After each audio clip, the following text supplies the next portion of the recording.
എല്ലാവർക്കും പുതിയൊരു വീഡിയോയിലേക്ക് സ്വാഗതം. നമുക്കേ ഇന്ന് പുട്ടും ബീഫ് ഉണ്ടാക്കിയാലോ? നല്ല തട്ടുകട സ്റ്റൈലില്, തട്ടുകടയിലെ കിട്ടുന്ന ബീഫ് കറിയുടെ ടേസ്റ്റില് ഉണ്ടാക്കാൻ പോവാണ് ഒരു ബീഫ് കറി. അപ്പോ നിങ്ങളും കൂടി ആയിട്ട് ഷെയർ ചെയ്യാന്ന് വിചാരിച്ചു. ഒപ്പം പുട്ട് ഞാൻ എങ്ങനെയാണ് ഉണ്ടാക്കുന്നതെന്നും കൂടി കാട്ടുന്നുണ്ട് കേട്ടോ. അവസാനം പുട്ട് ഞാൻ വെറൈറ്റി രീതിയിലാണ് പുട്ട് ഉണ്ടാക്കാറ്. അപ്പൊ ഒന്ന് കണ്ടു നോക്കണേ. അപ്പൊ നമുക്ക് തുടങ്ങിയാലോ? ഇനിയിപ്പോ ഞാൻ ഉണ്ടാക്കുന്ന രീതിയിൽ ആരെങ്കിലും ഉണ്ടാക്കുന്നുണ്ടോ എന്ന് എനിക്ക് അറിയില്ല കേട്ടോ പുട്ട്. ഞാൻ പുട്ട് ഇങ്ങനെ ഉണ്ടാക്കാറ്. അപ്പൊ ഒന്ന് അവസാനം ഒന്ന് കണ്ടു നോക്കണേ. പുട്ട് ഉണ്ടാക്കാൻ അറിയാത്തവരൊക്കെ ആണെങ്കിൽ ഒന്ന് കണ്ടു നോക്കണേ. ബീഫ് കറി ഞാൻ ഓൾറെഡി ഒരു വീഡിയോ ഇട്ടിട്ടുണ്ട്. പക്ഷെ അത് വേറെ സ്റ്റൈല്, ഇത് വേറെ സ്റ്റൈല്. അതിനേക്കാളും കൂടുതൽ ടേസ്റ്റ് ഈ ബീഫ് കറിക്കാണ്. ഒരു തട്ടുകടയിൽ നിന്നൊക്കെ കഴിക്കണ ഒരു ഫീലിംഗ് ഉണ്ടാവും. അപ്പൊ നമുക്കൊന്ന് കണ്ടു നോക്കിയാലോ ഞാൻ ഉണ്ടാക്കുന്ന രീതി. അപ്പൊ അറിയാത്തവരൊക്കെ ഒന്ന് കണ്ടുപഠിച്ചോട്ടാ. ഇതാ ഇപ്പൊ ഞാൻ 1 കിലോ ബീഫ് ഉപ്പും വിനാഗിരി ഇട്ട് കഴുകി വെച്ചിരിക്കുന്നതാണ്. ഇഡ്ലി പാത്രത്തിൽ വെള്ളം പോകാൻ വേണ്ടി വെച്ചിരിക്കുന്നതാണ്. നെയ്യോട് കൂടിയുള്ള ബീഫാണ് കേട്ടോ ഏറ്റവും നല്ലത്. ഇതാ ഇപ്പൊ ഒരു പ്രഷർ കുക്കറിലേക്ക് ബീഫ് എല്ലാം ഇട്ട് കൊടുത്തിട്ടുണ്ട്. ബീഫ് മുങ്ങി കിടക്കുന്ന പാകത്തിന് കുറച്ച് വെള്ളം ഒഴിച്ചു കൊടുക്കുക. എന്നിട്ട് ഉപ്പ്, മഞ്ഞപ്പൊടി, കുരുമുളക് പൊടി ഇച്ചിരി കൂടുതൽ ഇട്ട് കൊടുക്കുക. എന്നിട്ട് നന്നായിട്ടൊന്ന് മിക്സ് ചെയ്തിട്ട് നമുക്ക് അടച്ചു വെച്ചിട്ട് വേവിച്ചെടുക്കാം. ഓരോ സ്ഥലത്തും ബീഫിന് വ്യത്യസ്ത വേവായിരിക്കും. അപ്പോൾ അതിനനുസരിച്ച് വേവിച്ചെടുക്കുക. നന്നായിട്ട് വേവിച്ചെടുക്കുക കേട്ടോ.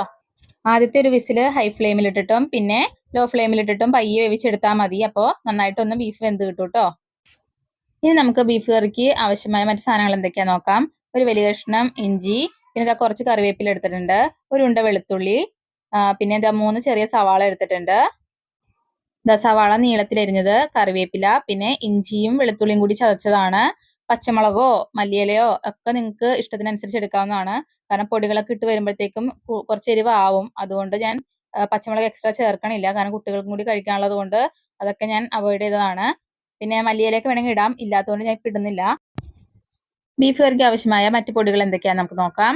ഇതിപ്പോ ഒരു 2 ടേബിൾ സ്പൂൺ മുളക് പൊടി എടുത്തിട്ടുണ്ട്, 1/4 ടേബിൾ സ്പൂൺ കുരുമുളക് പൊടി എടുത്തിട്ടുണ്ട്, ഒരു 2 ടേബിൾ സ്പൂൺ മല്ലിപ്പൊടി എടുത്തിട്ടുണ്ട്, ഒരു ടേബിൾ സ്പൂൺ മീറ്റ് മസാലപ്പൊടി എടുത്തിട്ടുണ്ട്. എരിവുള്ള മുളക് പൊടിയാണ് എടുത്തിരിക്കുന്നത്. പിന്നെ 1/4 ടേബിൾ സ്പൂൺ ഞാൻ കുരുമുളക് പൊടി എടുത്തിട്ടുള്ളൂ. കാരണം നമ്മള് ബീഫ് വേവിക്കാൻ നേരം കുറച്ച് കുരുമുളക് പൊടി ഇട്ടിട്ടുണ്ടല്ലോ, അത്രയും മതി. ഇപ്പൊ എൻ്റെ കയ്യിലുള്ള കുറച്ച് സ്പൈസസ് ഒക്കെ ഞാൻ എടുത്തിട്ടുണ്ട്. 3 കുഞ്ഞ് ഏലക്ക എടുത്തിട്ടുണ്ട്, കുറച്ച് പട്ട എടുത്തിട്ടുണ്ട്, പിന്നെ വളരെ കുറച്ച് പെരിഞ്ജീരകം കൂടി എടുത്തിട്ടുണ്ട് കേട്ടാ. കരഗ്രാമ്പൊക്കെ ഉണ്ടെങ്കിൽ 2 എടുക്കാവുന്നതാണ്. സ്പൈസസ് ഒക്കെ ഇട്ടാല് നല്ല സ്മെല്ലും ഉണ്ടാവും, നല്ല ടേസ്റ്റ് ഉണ്ടാവും. നമ്മ എടുത്ത പൊടികളില്ലേ, അത് ജസ്റ്റ് ഒന്ന് റോസ്റ്റ് ചെയ്ത് എടുക്കണം കേട്ടോ. ചുമ്മാ നമുക്കൊന്ന് ചൂടാക്കി എടുക്കണം. അതിനായിട്ട് ഒരു ചട്ടി വെക്കുക. എന്നിട്ട് എന്ത് ചെയ്യുക, ചട്ടി ചൂടായി കഴിയുമ്പോഴത്തേക്കും നമുക്ക് എല്ലാ പൊടികളും കൂടി ഇട്ടിട്ട് ജസ്റ്റ് ഒന്ന് റോസ്റ്റ് ചെയ്തെടുക്കാം. ഹൈ ഫ്ലെയിമിൽ ഒന്നും ഇടരുത്, ലോ ഫ്ലെയിമിൽ ഇട്ടിട്ട് ചുമ്മാ ഒന്ന് ചൂടാക്കി എടുക്കണം. കുറച്ച് നേരം ഇരുന്ന് ചൂടായിക്കോട്ടെ, കുഴപ്പമൊന്നുമില്ല. നമ്മൾ ഇളക്കി കൊടുത്താൽ മതി. കരിഞ്ഞു പോകാണ്ട് നോക്കണം. ലോ ഫ്ലെയിമിൽ ഇട്ടാൽ മാത്രം മതി. വേറെ എണ്ണ ഒന്നും ചേർത്ത് കൊടുക്കേണ്ട ആവശ്യമില്ല. ഇതാ ഇപ്പൊ ഞാൻ കുറച്ച് നേരം അതൊന്ന് റോസ്റ്റ് ചെയ്ത് എടുത്തായിരുന്നു. അപ്പൊ ചെറിയൊരു സ്മെല്ലൊക്കെ വരും. അപ്പോഴത്തേക്ക് നമ്മൾ വേറൊരു പാത്രത്തിലോട്ട് മാറ്റുക അത്. ഇല്ലെങ്കിൽ ആ ചട്ടിയിൽ നിന്ന് തന്നെ ആ ചൂട് കൊണ്ട് ചിലപ്പോൾ കരിഞ്ഞു പോകാൻ സാധ്യതയുണ്ട്. നമ്മളൊരു കുഞ്ഞു പാത്രത്തിലോട്ട് മാറ്റുക. ഇനി നമ്മൾ ബീഫ് കറി ഉണ്ടാക്കാൻ പോവാണ്. ബീഫ് ഓൾറെഡി വെന്തായിരുന്നു, ഞാൻ ഇറക്കി വെച്ചായിരുന്നു. അപ്പോൾ അതൊക്കെ ഇങ്ങനെ ഓരോ സൈഡിൽ കൂടി നടന്നോളും പണി. ആദ്യം തന്നെ നമ്മൾ അടുപ്പ് വെച്ചിട്ട് ഒരു പാൻ വെക്കുക. ഏത് ചട്ടിയിലാണോ നമ്മൾ ബീഫ് കറി വെക്കുന്നത് ആ പാത്രം എടുക്കുക. എന്നിട്ട് ആ ചട്ടി ഒന്ന് ചൂടായി കഴിയുമ്പോഴത്തേക്കും, അല്ലെങ്കിൽ ആ പാൻ ഒന്ന് ചൂടായി കഴിയുമ്പോഴത്തേക്കും വെളിച്ചെണ്ണ ഒഴിച്ചു കൊടുക്കുക. വെളിച്ചെണ്ണ ഇച്ചിരി അധികം ഒഴിച്ചു കൊടുത്തിട്ടുണ്ട്. വെളിച്ചെണ്ണ ഒന്ന് ചൂടായി കഴിയുമ്പോഴത്തേക്കും നമ്മൾ എടുത്തു വെച്ചിട്ടുള്ള സ്പൈസസ് ഇല്ലേ, അതൊക്കെ ഇട്ട് കൊടുക്കാവുന്നതാണ്. എന്നിട്ട് ജസ്റ്റ് ഒന്ന് അതൊന്ന് മൂത്ത് വരുമ്പോഴത്തേക്കും ബാക്കി പരിപാടികള്. ഇതാ ഇപ്പൊ നമ്മുടെ സ്പൈസസ് ഒക്കെ ഒന്ന് മൂത്ത് വന്നിട്ടുണ്ട്. ഇനി നമുക്ക് ഇതിലേക്ക് നമ്മൾ അരിഞ്ഞു വെച്ചിരിക്കുന്ന സവാള, ചതച്ച് വെച്ചിരിക്കുന്ന വെളുത്തുള്ളി, ഇഞ്ചി, കറിവേപ്പില എന്നിവ ഇട്ടിട്ട് നന്നായിട്ടൊന്ന് വഴറ്റിയെടുക്കാം. ഒന്ന് കളർ മാറുന്ന വരെ നമുക്കൊന്ന് വഴറ്റിയെടുക്കാം കേട്ടോ. ചിലര് ബീഫ് ചട്ടിയിലൊക്കെ ഉണ്ടാക്കുന്നവരുണ്ട്. പക്ഷെ ഞാൻ എപ്പോഴും ബീഫ് ഇങ്ങനെ കുക്കറിലൊക്കെ ഒന്ന് വേവിച്ചിട്ടാണ് ഞാൻ ബീഫ് കറിയൊക്കെ ഉണ്ടാക്കണത്. ഡയറക്റ്റ് ഇങ്ങനെ ചട്ടിയിലിട്ട് വേവിച്ചെടുക്കുന്ന ആൾക്കാരുണ്ട്. പക്ഷെ അതൊക്കെ നോക്കുമ്പോൾ ഗ്യാസ് ചിലവ് അധികമല്ലേ. അതുകൊണ്ടാണ് ഞാൻ കുക്കറിൽ വേവിച്ചിട്ടാണ് എപ്പോഴും ബീഫ് കറി ഉണ്ടാക്കണത്. കുക്കറിൽ വേവിച്ചിട്ട് ചട്ടിയിലിട്ട് ഉണ്ടാക്കും അങ്ങനെ. ഇതാ ഇപ്പൊ നമ്മുടെ സവാളയൊക്കെ ഒന്ന് പാവം പോലെ ആയി വന്നിട്ടുണ്ട്. അതായത് ഒന്ന് തളന്നൊടിഞ്ഞ് വന്നിട്ടുണ്ട്, കളറൊക്കെ ഒന്ന് മാറിയിട്ടുണ്ട്. അപ്പൊ നമുക്ക് എന്തിട്ട് കൊടുക്കാം, നമ്മൾ റോസ്റ്റ് ചെയ്ത് വെച്ചിരിക്കുന്ന പൊടികളില്ലേ, അതൊക്കെ ഇട്ട് കൊടുക്കാം കേട്ടാ. ഇനി സവാളയും ഈ മസാലയും കൂടിയൊക്കെ ഒന്ന് നന്നായിട്ടൊന്ന് നമുക്കൊന്ന് മിക്സ് ചെയ്തെടുക്കാം. കുറച്ച് വെളിച്ചെണ്ണയും കൂടി ഒഴിച്ചു കൊടുക്കാം കേട്ടോ.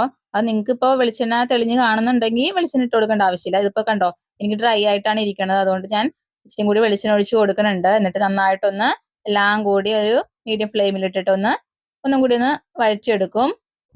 ഞാൻ ഇപ്പൊ ഈ ബീഫ് കറിയൊക്കെ കുറെ ടൈം ആയി ഉണ്ടാക്കുന്നത്. അപ്പോ പലതവണ ഹസ്ബൻഡ് പറഞ്ഞിട്ടുണ്ട് നല്ല തട്ടുകടയുടെ ടേസ്റ്റ് ഒക്കെ ഉണ്ട് എന്ന്. അപ്പൊ ഞാൻ വിചാരിച്ചു ആഹാ എങ്കിൽ പിന്നെ നിങ്ങളോടും കൂടിയായിട്ട് ഒന്ന് ഷെയർ ചെയ്യാലോ എന്ന് വിചാരിച്ചു. എന്തായാലും ഞാൻ ഉണ്ടാക്കുകയാണ്. അപ്പോ എന്താണ് നിങ്ങളും കൂടിയായിട്ട് ഷെയർ ചെയ്യാന്ന് വിചാരിച്ചു. ഞാനിപ്പോ എന്ത് ഉണ്ടാക്കിയാലും ഞാൻ വീഡിയോ എടുത്തിടും. കാരണം കുക്കിംഗ് അറിയാത്തവർക്കൊക്കെ വേണ്ടിയിട്ടാണ് ഞാൻ അങ്ങനെ ഇടുന്നത്.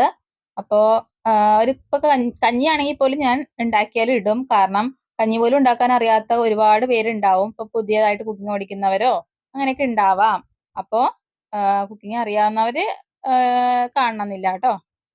കഞ്ഞിയുടെയൊക്കെ വീഡിയോ ഞാൻ ഓൾറെഡി ഇട്ടിട്ടുണ്ട്. അതും വെറും കഞ്ഞിയല്ല, ഹെൽത്തി കഞ്ഞിയാണ് എല്ലാം. അപ്പോൾ സവാളയും മസാലകളൊക്കെ ഒന്ന് മൊരിഞ്ഞൊക്കെ വന്നിട്ടുണ്ട്. ഇനി നമുക്ക് ബീഫ് എന്തായി നോക്കാം. നമ്മുടെ ബീഫ് പാകത്തിന് വെന്തിട്ടൊക്കെ ഉണ്ട്. ഇനി നമുക്ക് ഈ റോസ്റ്റ് ചെയ്ത് വെച്ചിരിക്കുന്ന സവാളയിലേക്ക് ഈ ബീഫ് വേവിച്ച് വെച്ചിരിക്കുന്നത് നമുക്ക് ഇട്ട് കൊടുക്കാം.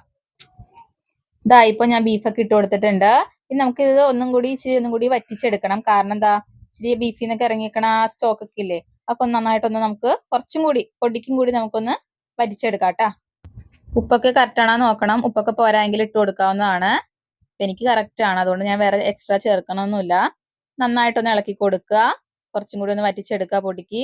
അതും വേണമെങ്കിൽ മാത്രം വറ്റിച്ചെടുത്താൽ മതി. നിങ്ങൾക്ക് ചാറ് ഇച്ചിരി കൂടി വേണമെന്നുണ്ടെങ്കിൽ ഇങ്ങനെ എടുക്കാവുന്നതാണ്. ഞാൻ ഇച്ചിരി കൂടി വറ്റിച്ചെടുക്കുന്നുണ്ട്. ഇതാ ഇപ്പൊ എനിക്ക് കറക്റ്റ് പാകത്തിനുള്ള ബീഫ് കറി ആയിട്ടുണ്ട്. ഇത് അടിപൊളി ടേസ്റ്റ് ആണ്. നിങ്ങൾ ഒന്ന് ട്രൈ ചെയ്ത് നോക്കണം. ഞാൻ ഉണ്ടാക്കി എനിക്ക് നല്ല കോൺഫിഡന്റ് ആയ ബീഫ് കറിയാണ്. അപ്പോ നിങ്ങൾ ധൈര്യത്തോടെ ഉണ്ടാക്കി നോക്കിക്കോളൂ. നല്ല അടിപൊളി ടേസ്റ്റ് ആണ്.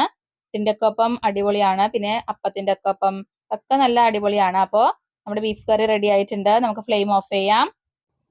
ഞാൻ എടുത്തെടുത്ത് പറയാണ്, ഇത് എന്റെ രീതിയാണ്, ഞാൻ ഉണ്ടാക്കുന്ന രീതി ഇങ്ങനെയാണ്. അപ്പൊ അറിയാത്തവര് ഇഷ്ടപ്പെട്ടാല് ഒന്ന് ട്രൈ ചെയ്തൊക്കെ നോക്കണം. അത്രയേ ഉള്ളൂ ബീഫ് കറിയുടെ വിശേഷങ്ങള്. ഇനി ഞാൻ പുട്ട് ഉണ്ടാക്കാൻ പോവാണ്. ഞാൻ എങ്ങനെയാണ് പുട്ട് ഉണ്ടാക്കുന്നതെന്നാണ് നിങ്ങളായിട്ട് ഷെയർ ചെയ്യുന്നത്. എന്തായാലും ബീഫ് കറി റെഡിയായി. അപ്പൊ പുട്ടും കൂടിയാണ് ഉണ്ടാക്കണത് അതിന്റെ ഒപ്പം കോമ്പിനേഷൻ ആയിട്ട്. അപ്പോ പുട്ടിന്റെയും കൂടി റെസിപ്പി നിങ്ങളെ കാട്ടിയേക്കാൻ കൂടെ എന്ന് വിചാരിച്ചു. ഇപ്പൊ ഞാൻ പുട്ടുപൊടി 1/2 കിലോത്തിന്റെ പുട്ടുപൊടിയാണ് എടുത്തിരിക്കുന്നത്. അത് ഇപ്പൊ പൊട്ടിച്ചൊരു പാത്രത്തിലോട്ട് ഇട്ടിട്ടുണ്ട്. പിന്നെ അതേ ഒരു അരമുറി തേങ്ങ എടുത്തിട്ടുണ്ട്. അത് ചിരകി എടുത്തിരിക്കുന്നതാണ്. ഇനി ഈ അരമുറി തേങ്ങ നമുക്ക് ഫുള്ളായിട്ട് ആ പൊടിയിലോട്ട് ഇട്ട് കൊടുക്കാം. ഞാൻ ഉണ്ടാക്കുന്ന രീതി ഇങ്ങനെയാണ് കേട്ടാ. എനിക്ക് ഇങ്ങനെ ഉണ്ടാക്കുന്നതാണ് കൂടുതൽ ടേസ്റ്റ് ആയിട്ട് തോന്നിയിട്ടുള്ളത്. കാരണം ഞാൻ ചിലരുടെയൊക്കെ പുട്ട് ഞാൻ കണ്ടിട്ടുണ്ട്. പുട്ട് ഉണ്ടാക്കുന്ന രീതി ആദ്യം പൊടിയിടും, ആദ്യം തേങ്ങയിടും, പിന്നെ പൊടിയിടും, പിന്നെയും തേങ്ങയിടും, പിന്നെയും പൊടിയിടും, പിന്നെ തേങ്ങയിടും. അങ്ങനെയാണ് ഞാൻ കണ്ടിട്ടുള്ളത്. പക്ഷെ എനിക്ക് കൂടുതൽ ടേസ്റ്റ് ആയിട്ട് തോന്നിയിട്ടുള്ളത് ഇങ്ങനത്തെ പുട്ടാണ് കേട്ടാ. കാരണം പൊടിയില് ഈ തേങ്ങാപ്പീരൊക്കെ ഇട്ടിട്ട് നന്നായിട്ടൊന്ന് കുഴക്കണം. എന്നിട്ട് ഉണ്ടാക്കി നോക്കിക്കോ, അടിപൊളി ടേസ്റ്റ് ആണ് കേട്ടാ. ഞാൻ ഉണ്ടാക്കുന്ന രീതി ഇങ്ങനെയാണ്, സ്ഥിരം ഞാൻ ഉണ്ടാക്കുന്ന രീതി ഇങ്ങനെയാണ്. ഇതായിപ്പോ ആ പൊടിയിലേക്ക് നമ്മുടെ തേങ്ങാപ്പീരൊക്കെ ഇട്ടിട്ടുണ്ട്. എന്നിട്ട് എന്ത് ചെയ്യാ, ഒരു പാത്രത്തിൽ കുറച്ച് വെള്ളം എടുക്കുക, അതിൽ കുറച്ച് ഉപ്പിട്ട് കൊടുക്കുക, എന്നിട്ട് കലക്കുക. അതിനുശേഷം നമ്മുടെ തേങ്ങാപ്പീരയും പൊടിയും കൂടി ഇട്ട് വെച്ചിട്ടില്ലേ, ആ പാത്രത്തിലോട്ട് ഇച്ചിരിച്ചിരിയായിട്ട് ഒഴിച്ചു കൊടുത്തിട്ട് പിന്നെ പുട്ടുപൊടി ഒന്ന് കുഴച്ചെടുക്കുക. എന്നിട്ട് കയ്യിലൊരു ഉണ്ടയാക്കി എടുത്ത് നോക്കുക. എന്നിട്ട് ജസ്റ്റ് ഒന്ന് പൊടിഞ്ഞു പോകുന്ന രീതിയിൽ അങ്ങനെ കുഴച്ചെടുക്കുക. ഓവറായിട്ട് വെള്ളമൊന്നും കൂടരുത്. കാരണം നമ്മൾ പൊടി കുഴച്ച് വെച്ച് കഴിഞ്ഞിട്ട് അവസരം പുട്ടുണ്ടാക്കുന്ന ടൈമിൽ ഇങ്ങനെ പൊടി പോലെ ഇരിക്കുകയാണെങ്കിൽ ഇച്ചിരി കൂടി വെള്ളം ഒഴിച്ചെടുക്കുക. ഒന്നും കൂടി നനക്കാത്രേ ഉള്ളൂ കാര്യം. എന്നിട്ട് കുറച്ചേരം അടച്ചു വെച്ച് റെസ്റ്റ് ചെയ്യാൻ വെക്കുക. പാത്രം കണ്ടിട്ട് ആരും ഞെട്ടണ്ട. പാത്രത്തിൽ തേങ്ങ ചിരണ്ടിയിട്ട പാത്രമാണ്, അതുകൊണ്ടാണ് അങ്ങനെ ഇരിക്കണത്. വേറെ പാത്രം എടുക്കണ്ടെന്ന് ഞാൻ വിചാരിച്ചു.